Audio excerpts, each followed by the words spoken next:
डोलिया पकड़ी के बीरन भैया रोवे, बहिनी चली गवनवाना। डोलिया पकड़ी के बीरन भैया रोवे, बहिनी मोरी भैली सपनवाना। डोलिया पकड़ी के बीरन भैया रोवे, बहिनी मोरी भैली सपनवाना।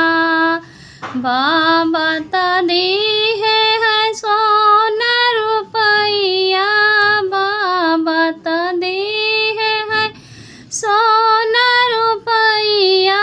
मैया तलाल की चुनरिया ना, भैया त दीहे है चढ़ने का घोड़वा।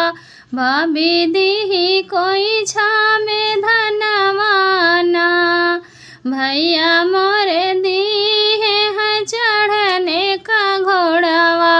भौजी दीही कोई छामे धनवाना।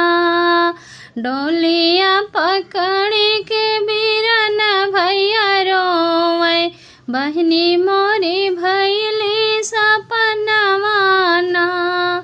डोलिया पकड़ी के बीरन भैया रोवे, बहिनी मोरी चलली गवनवाना। बाबा कृपया चमकत जाए, माई चुनरिया लहरत ना।